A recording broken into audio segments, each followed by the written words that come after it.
जियो cinema पर free में एक वेब सीरीज रिलीज हुई है जिसका नाम है ताली, स्टारिंग सुष्मिता सेन एज गौरी सावंत। वैसे सीरीज 15 तारीख को रिलीज होने वाली थी, लेकिन एक दिन पहले 14 तारीख की रात 9 बजे इसके सारे एपिसोड लाइव हो चुके थे। तो कैसी है ये सीरीज, आइए बात करते हैं। सबसे पहले बता दूं कि ये एक बायोपिक सीरीज है जो बेस्ड है एक ऐसे ट्रांसजेंडर एक्टिविस्ट की स्टोरी पर जिनका रियल नाम है श्री गौरी सावंत। एंड मे भी बहुत पहले विक्स की एक शॉर्ट फिल्म कम एड में आपने उन्हें देखा होगा और उस छोटे से एड में उनकी पूरी लाइफ बयां कर दी थी। उन्होंने रियल लाइफ में अपने कम्युनिटी के लोगों को इज्जत दिलाने की पूरी कोशिश की है, जिनकी वजह से आज तृतीयपंथी, हिजड़ा या छक्का कहलाने वाले लोगों को पहचान मिली और उसी पहचान पाने की स्टोरी है ताली। देखो, सीरीज में सिर्फ 6 एपिसोड्स है, वो भी 25 से 30 मिनट के। तो ऐसा पकड़ के चलो कि ये सीरीज एक फिल्म की तरह ही है जो 3 घंटे में खत्म हो जाएगी। अब ये सीरीज क्योंकि एक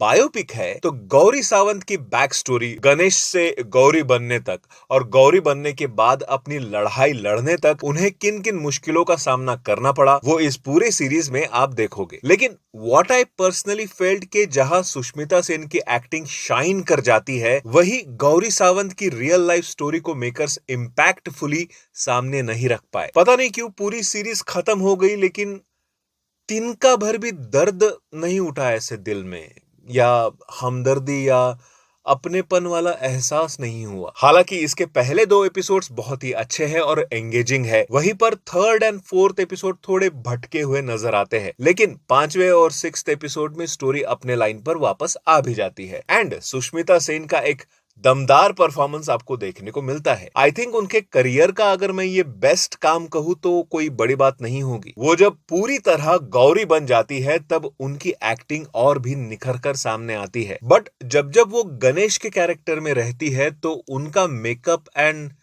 हेयर्स वगैरह काफी नकली सा लगता है। आपने ट्रेलर में भी देखा होगा। और इवन पता नहीं क्यों कुछ कुछ जगह पे कैमरा वर्क ऐसा अटपटा सा क्यों है। फॉर एग्जाम्पल, गौरी सावंत जब जब कोई एकदम तड़कता भड़कता डायलॉग बोल रही है तो कैमरा एकदम ऐसे मुंह में घुस जाएगा कि क्या, ऐसे लगने लगता है, जो सच में अवॉइड करना चाहिए था। एनीवेज, पूरे सीरीज में एक ट्रांसजेंडर को अपने आइडेंटिटी, सर्वाइवल और इक्वालिटी के लिए कितनी बड़ी जंग लड़नी पड़ती है, और देखा जाए तो आज भी एक्चुअली लड़ते रहना पड़ता है। कैसे वो अपने आप को साबित करते हैं कि वो अलग है लेकिन गलत नहीं, उस पर फोकस किया गया है। पूरे सीरीज में थोड़ी बहुत हल्की पुल्की गालियां है, बहुत ज्यादा नहीं, और न्यूडिटी वगैरह कुछ भी नहीं है। सीरीज को यूएस सर्टिफिकेट भी मिला है, तो अगर आप 16 साल या उससे ऊपर हो तो आप इसे अपने फैमिली के साथ भी देख सकते हो। दोस्तों, आज हम एक्सप्लेन करने वाले हैं ताली वेब सीरीज को, जिसमें सुष्मिता सेन लीड रोल में है और ये वेब सीरीज लोगों को काफी पसंद भी आ रही है। इसलिए बिना समय गवाए एक्सप्लेनेशन शुरू करते हैं। दोस्तों, सीरीज की शुरुआत में गणेश नाम के बच्चे को दिखाते हैं जो कि स्कूल की क्लास में बैठा होता है। तब टीचर सभी बच्चों से पूछती है कि आप बड़े होकर क्या बनना चाहते हो। तब कोई बच्चा बोलता है कि वह पुलिस वाला बनेगा, कोई पायलट बनेगा, तो कोई कहता है इंजीनियर। मगर गणेश बोलता है कि वह अपनी माँ की तरह एक अच्छी माँ बनना चाहता है और अपने बच्चों की अच्छी परवरिश करके बड़ा करना चाहता है।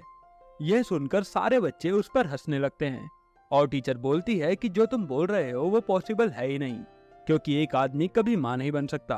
और फिर टीचर गणेश को क्लास से बाहर निकाल देती है। गणेश अब अपने घर जाता है जहाँ गणेश की माँ और उसकी बहन को दिखाते हैं। वह अपनी माँ से काफी प्यार करता था और अपनी माँ को सारी फीलिंग्स बताता था, पर गणेश की माँ गणेश को उसकी हरकतों के लिए मना करती थी, क्योंकि वह समाज में होने वाली बातों से डरती थी और गणेश को सपोर्ट भी नहीं करती थी। अब मूवी में प्रेजेंट डे को दिखाते हैं जहां गणेश गौरी बन चुका है और वह चूड़ी बेचकर पैसे कमाती है। गौरी ने काफी सारे बच्चों को रेस्क्यू करके उनकी जान बचाई है और वह गौरी के साथ ही रहते हैं। सारे बच्चे गौरी को माई कहकर बुलाते हैं। अब मुन्ना नाम की ट्रांसजेंडर आती है और गौरी को बोलती है, कल हमारे लिए एक बहुत ही इम्पोर्टेंट दिन है, आप जल्दी खाना खाकर सो जाओ। गौरी बोलती है कि कल उसका उपवास है, कल या तो समाज में हमें अपनाया जाएगा या फिर गटर में फेंक दिया जाएगा। अगले दिन गौरी तैयार होकर कोर्ट आती है, जहां रास्ते में एक रिपोर्टर परमिला गौरी का इंटरव्यू लेती है। परमिला गौरी को पूछती है कि आपका बचपन कैसा बीता। तब गौरी बताती है और सीन फ्लैशबैक में जाता है जहां गणेश लड़कियों के कपड़े पहनकर स्टेज पर डांस कर रहा था और वहां पर काफी सारे लोग बैठे थे। तब गणेश के पापा, जो कि पुलिस इंस्पेक्टर हैं, वह वहां आते हैं और गणेश को खींचकर वहां से ले जाते हैं। क्योंकि गणेश के पापा को गणेश का लड़की बनकर डांस करना बिल्कुल भी पसंद नहीं था। वह गणेश की अंदर की फीलिंग को समझते ही नहीं और गणेश को बोलते हैं कि मैंने तुम्हें कभी भी किसी चीज के लिए मना नहीं किया और ना ही तुम्हारे ऊपर हाथ उठाया है। तुम मुझे प्रॉमिस करो कि आज के बाद तुम कभी लड़की बनकर डांस नहीं करोगे।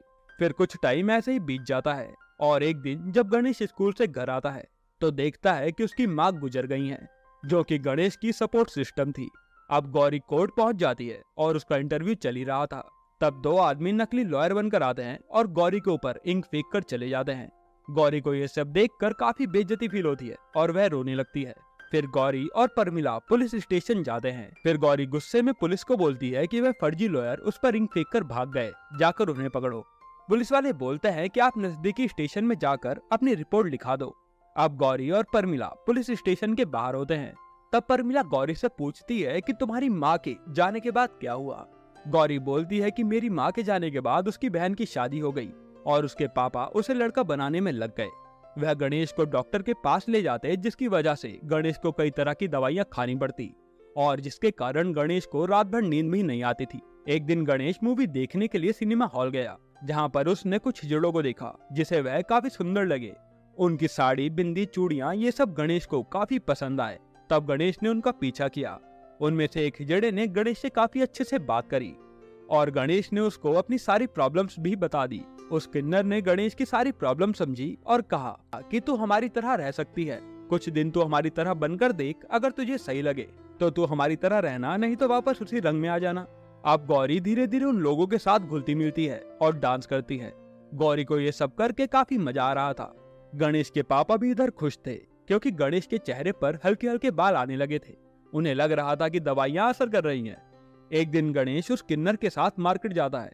वह किन्नर एक दुकान पर जाकर कुछ पैसे मांगता है, पर वह आदमी उसके प्राइवेट जगह पर हाथ लगाता है। फिर वह किन्नर दो ऑटो वालों से भी पैसे मांगती है। वह दोनों ऑटो वाले आदमी उसे मारते हैं। तब वह गणेश को बोलती है कि मैं तेरे को यही दिखाने लाई हूँ कि हमारे साथ लोग कुछ ऐसा ही बर्ताव करते हैं। हमारे समाज में कोई इज्जत नहीं है, लोग हमें ऐसे ही ट्रीट करते हैं। साथ ही वह किन्नर बोलती है कि अब तुझे डिसाइड करना है कि तुझे हमारी तरह बनना है या फिर नॉर्मल जिंदगी जीनी है। इधर गणेश के पापा अपना सामान ढूंढ रहे थे, तभी उन्हें बेड के नीचे काफी सारी दवाइयां मिलती है। मतलब गणेश ने उस दवाइयों को खाया ही नहीं था और वह गणेश का बैग चेक करते हैं, जिसमें से उन्हें बिंदी, चूड़ियां और लिपस्टिक मिलती है। गणेश के पापा ये सब देखकर अंदर से टूट जाते हैं। अब गणेश अपने घर आता है जहाँ उसके पापा बैठे थे। वह गणेश को बोलते हैं कि मैंने तुम्हें बदलने की काफी कोशिश की, पर वह नाकाम रहे। अगर हम दोनों एक साथ ऐसे ही रहे तो हम में से किसी एक का मरना तो तय है। यह कहकर गणेश के पापा किचन में चले जाते हैं। तब गणेश अपने पापा के बटुए से पैसे और कुछ अपना सामान लेकर वहाँ से चला जाता है। गणेश के पापा गणेश को ये सब करते देख रहे थे, पर वह गणेश को रोकते नहीं है और गणेश के जाने के बाद काफी रोते हैं। गणेश अब मुंबई पहुंचता है और लोगों से मदद मांगता है। फिर गणेश को किन्नर कम्युनिटी के लोग मिलते हैं, जो कि उसको एक फ्रॉक पहनाकर भीख मंगवाते हैं। गणेश ये सब देखकर डर जाता है और वापस अपने घर जाता है, जहाँ पर उसकी दीदी उसे बोलती है कि तुम पापा के पास मत जाओ, नहीं तो वह खुद को मार लेंगे। वह कहती है कि मैं तुमसे चुपके से मिलती रहूंगी और तुम्हारी मदद भी करूंगी। गौरी बोलती है कि यही उसके घर में उसका लास्ट डे था और गौरी साथ में ये भी बोलती है कि अगर उसे अपने पापा से बात करनी होती है तो वह LIC एजेंट या फिर बैंक वालों का नाम बोलकर उनसे फोन पर बात कर लेती है। उसके बाद कहानी आगे बढ़ती है, जहाँ हमें पता चलता है कि जब गौरी इधर उधर बचपन में भटक रही थी तब उन्हें राई NGO से जुड़ने का मौका मिला। अब इधर नवीन आ जाता है, जिसको गौरी अपना शाहरुख खान कहकर बुलाती है। गौरी बताती है कि उसके साथ काफी कुछ हुआ है। जब वह किसी सेठ के पास काम मांगने गई तो वह सेठ बेटी बेटी बोलकर रात को उसके साथ सोने की कोशिश करने लगा। गणेश किसी तरह से अपनी जान बचाकर वहां से भाग गया। फिर उसने मूछें लगाकर वेटर का काम भी किया, पर साथ साथ उसने नवीन की मदद से अपनी पढ़ाई पूरी करी। गौरी बताती है कि वह रात में रेड लाइट एरिया में जाकर सेफ सेक्स के पैम्पलेट भी बांटती थी। तब उसे नरगिस नाम की एक किन्नर मिलती है, जो कि बहुत ही खूबसूरत थी। धीरे धीरे उसने उनके साथ टाइम स्पेंड किया और उन्हें राही नाम की फाउंडेशन की कॉन्फ्रेंस में आने के लिए मना लिया। वह कॉन्फ्रेंस सारी जेंडर समानता के लिए थी, जहाँ पर काफी सारे लोग जैसे ह्यूमन राइट, फेमिनिस्ट और सोशल राइट्स वाले लोग आए थे। फिर नरगिस और एक एक्टिविस्ट को स्टेज में एक साथ बुलाया जाता है, पर वह औरत नरगिस के साथ स्टेज शेयर करने के लिए मना करती है और बोलती है कि नरगिस ने बाहर मेरे ऊपर थूका है। नरगिस बोलती है कि जैसे तुम लोग हमारे ऊपर थूकते नहीं हो। नरगिस बोलती है कि तुम्हारी वजह से हमें ये सब सहना पड़ता है। अगर तुम्हें इतनी जलन हो रही है तो तुम अपने पति की मुझसे शादी करा दो, मैं भी एक अच्छी औरत बन जाऊंगी। अब गणेश उन दोनों को रोकता है। तब नरगिस गणेश को पकड़कर बोलती है कि आज के बाद उसके घर के आसपास दिखना भी मत, और अगर तुझे इतनी ही पड़ी है तो तू जो बाहर से है वह अंदर से भी बनकर दिखा। उसके बाद सब लोग वहाँ से चले जाते हैं। नवीन गणेश को बोलता है कि नरगिस ने कहा तो सही है, तुम्हें अंदर और बॉडी से एक ही होना होगा, तभी वह लोग तुम्हारी बात मानेंगे। अब गणेश अपने जीवन का सबसे बड़ा फैसला लेता है, जहाँ वह अपना सेक्स चेंज ऑपरेशन करवाने का फैसला लेता है। यह बात गणेश के पापा को पता चलती है तो वह गणेश का संस्कार कर देते हैं। यह सीन देखने में काफी इमोशनल लगता है। इधर गणेश ऑपरेशन के बाद अपना नाम गौरी रख लेता है और अंदर और बाहर से एक हो जाता है। कुछ दिन बाद गौरी अपनी कम्युनिटी के लोगों के साथ पुलिस स्टेशन जाती है, जहाँ पर वह एक किन्नर को बंधा हुआ देखते हैं। पुलिस ने उसे काफी मारा था। गौरी पुलिस इंस्पेक्टर से उसको छोड़ने के लिए बोलती है। तब पुलिस वाला काफी अकड़ के बोलता है कि उसने उसे धंधा करते हुए पकड़ा है, वह उसका ऐसा केस बनाएगा कि वह हमेशा जेल में सड़ेगी। गौरी हाथ जोड़कर उस किन्नर को छोड़ने के लिए बोलती है, पर वह इंस्पेक्टर काफी अकड़ू था, वह गौरी को ही धमका देता है। तब गौरी गुस्से में बोलती है कि तू हमारा कुछ भी नहीं बिगाड़ सकता, हमारे ऊपर मंत्री तक पहुंच है और तेरे से अच्छा रिश्ता उनका हम कोठे वालों से है। गौरी बोलती है कि कल तुझे तेरा ट्रांसफर लेटर मिल जाएगा और तेरा ऐसी जगह ट्रांसफर होगा कि तू अपने बीवी बच्चों से मिलने के लिए तरसेगा। पुलिस वाला अब गौरी से डर जाता है और उस किन्नर को गौरी के साथ जाने देता है। अब रास्ते में किन्नर बताता है कि उसका कोठे में झगड़ा हुआ और उसे उसके गुरु ने वहाँ से निकाल दिया। 3 दिन से उसने कुछ नहीं खाया था। फिर उसे 2 ट्रक वाले मिले जिसने उसको 50 रुपए दिए और उसे उनके साथ सोना पड़ा, और पुलिस वालों ने उसी समय वहाँ पर रेड मार दी। उसके बाद वह किन्नर गौरी को माँ बुलाती है। तब गौरी बोलती है कि तूने मुझे माँ बोलकर एक माता का दर्जा दिया है, तो आज से तू मेरी बेटी हुई और तू मेरे साथ ही रहेगी। अब घर में नरगिस और गौरी आपस में बात कर रहे थे। तब मुन्ना गौरी को बताती है कि पड़ोस में एक औरत मर गई है और कर्जे के कारण उसकी बेटी को कोठे वाले ले जा रहे हैं। तब गौरी वहाँ आकर उस कोठे वाली औरत और उसके आदमी से बोलती है कि हमारा इन बच्चियों पर ज्यादा अधिकार है, क्योंकि उसकी माँ ने हमसे भी काफी ज्यादा कर्जा लिया है। साथ ही वह कोठे वाली औरत से बोलती है कि इन लोगों को हाथ लगाने की सोचना भी मत, क्योंकि हमारे यहाँ पर इतने लोग खड़े हैं कि अगर वह एक भी हाथ लगाएंगे तो तुम्हारा भर्ता बन जाएगा। फिर ना तो तुम दलाली कर पाओगे और ना ही धंधा, और साथ ही पुलिस पर जाना है तो अभी चलो। वह किसी से नहीं डरती। फिर वह लोग गौरी से डर जाते हैं और फिर गौरी उस लड़की को अपने घर ले जाती है। वह बच्ची गौरी को माँ कहकर बुलाती है और गौरी और उन दोनों का माँ बेटी का रिश्ता सा बन जाता है। अब कुछ टाइम बाद गौरी को स्कूल में टीचर की जॉब मिल जाती है। स्कूल प्रिंसिपल गौरी को काफी अप्रिशिएट करती हैं और बोलती हैं कि मैंने तुम्हारी जैसी ट्रांसजेंडर कभी नहीं देखी। गौरी प्रिंसिपल को पूछती है कि स्कूल में कितनी ट्रांसजेंडर जॉब के लिए आई हैं, जिसका प्रिंसिपल जवाब नहीं दे पाती और गौरी अब स्कूल में पढ़ाने लग जाती है। जिसके बाद कुछ रिपोर्टर गौरी के ऊपर आर्टिकल भी लिखते हैं। अब कुछ टाइम बीतने के बाद गौरी को विदेश से एक लेटर आता है जिसमें गौरी को एज अ गेस्ट स्पीकर बुलाया जाता है। गौरी विदेश जाकर वहाँ पर अपना पॉइंट ऑफ व्यू देकर वापस आती है। तब उसके कम्युनिटी के लोग एयरपोर्ट पर उसको लेने के लिए आए होते हैं। वहाँ पर एक ट्रांसजेंडर भी आई थी जो कि गौरी से एक बार मिलने के लिए कहती है। वह गौरी को काफी फॉलो भी करती है। गौरी का दिल बहुत बड़ा था और वह ट्रांसजेंडर को भी अपना लेती है। अब गौरी और उसकी कम्युनिटी के लोग अपने प्रति अवेयरनेस बढ़ाने के लिए कैंपेन चलाते हैं ताकि लोग उनसे एजुकेट हो पाएं।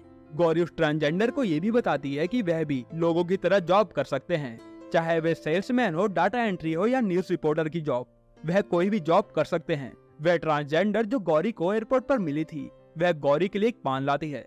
तब एकदम से नरगिस वहाँ आकर उस ट्रांसजेंडर को मारने लगती है और कहती है कि तूने पान में क्या मिलाया है। तब वह ट्रांसजेंडर बोलती है कि मेरे गुरु ने गौरी को जहर देने के लिए कहा है। अब इससे गौरी को थोड़ा धक्का लगता है, जिसके बाद नरगिस गौरी को बोलती है कि हमारी कम्युनिटी में भी बहुत सारे लोग सुधरना चाहते ही नहीं है। वह नहीं चाहते कि तुम उनके लिए लड़ो और न ही वह अच्छी जॉब चाहते हैं। वह सभी बस एक सेक्स वर्कर बनकर रहना चाहते हैं। नरगिस अगले दिन गौरी को बोलती है कि तुम भी अपने बारे में सोचा करो, मैं तो अपने बॉयफ्रेंड के साथ तमिलनाडु जा रही हूँ। साथ ही गौरी बोलती है कि मेरा बॉयफ्रेंड वहीं पर मुझसे शादी कर लेगा और तुझे भी मेरी शादी में आकर खूब डांस करना पड़ेगा। और फिर नरगिस गौरी को अपने बॉयफ्रेंड सचिन से मिलाती है और गौरी उन दोनों के लिए काफी खुश भी होती है। अगले दिन एक मच्छी वाला गौरी के पास एक बच्ची को लाता है जिसे नदी में किसी ने फेंक दिया था। गौरी बोलती है कि तुमने बच्ची को यहाँ लाकर अच्छा किया, और वह बच्ची को अपना लेती हैं। ऐसे ही धीरे धीरे गौरी अपनी राई फाउंडेशन की मदद से काफी सारी बच्चियों को रेस्क्यू करती है। फिर गौरी सोचती है कि मैं इन सब बच्चों का पालन पोषण कैसे कर पाऊंगी, और फिर अगले दिन गौरी नवीन के साथ बड़े लॉयर के पास जाती है जो बताता है कि थर्ड जेंडर तो कॉन्स्टिट्यूशन के हिसाब से एग्जिस्ट ही नहीं करते। उनका ration card, voter ID, driving licence कुछ भी नहीं बन सकता है। गौरी बोलती है कि अगर हमें लोगों के सामने एग्जिस्ट करना है तो हमें क्या करना पड़ेगा। तब लॉयर बोलता है कि हमें सुप्रीम कोर्ट में एक पिटीशन फाइल करनी होगी। अगर सुप्रीम कोर्ट ने आप लोगों को मान्यता दे दी तो थर्ड जेंडर को भी हर चीज का अधिकार मिलेगा, फिर चाहे वो राशन कार्ड हो या फिर वोटर आईडी। अब कुछ टाइम बाद लॉयर सुप्रीम कोर्ट में थर्ड जेंडर की मान्यता के लिए अर्जी दे देता है और वह कोर्ट में जज के सामने एक अच्छी स्पीच देकर थर्ड जेंडर को मान्यता देने का बिल पास करने के लिए कहता है। इधर गौरी अब प्रेस कॉन्फ्रेंस में होती है।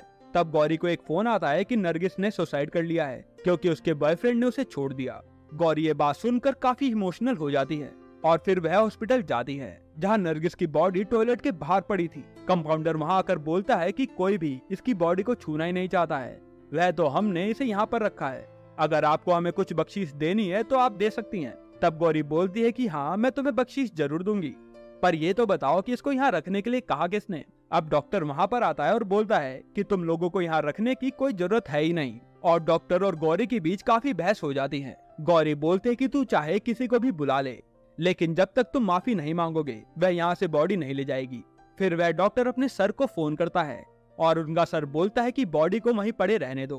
कुछ टाइम बाद जब बॉडी से बदबू आने लगेगी वह खुद ब खुद उस बॉडी को ले जा लेंगे। अब गौरी और उसकी कम्युनिटी के लोग बाहर धरने पर बैठ जाते हैं और फिर थोड़ी देर बाद वहाँ पर बारिश आती है और सारे ट्रांसजेंडर वहाँ से चले जाते हैं, लेकिन गौरी वहाँ से नहीं हटती और थोड़ी ही देर बाद गौरी के अंदर देवी आ जाती हैं और सारी ट्रांसजेंडर गौरी को देखकर आवाज निकालती हैं और फिर धरने पर वापस बैठ जाती हैं। अगले दिन हॉस्पिटल का मालिक वहाँ आता है और गौरी बोलती है कि ना तो हम किसी को अंदर जाने देंगे और ना ही बाहर आने देंगे जब तक तुम हमसे माफी नहीं मांगते।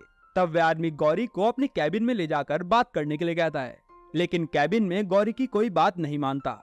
तब गौरी काफी गुस्से में आ जाती है और अपना रौद्र रूप दिखा देती है कि हाँ, वह भी किसी चीज को सही कर सकती है।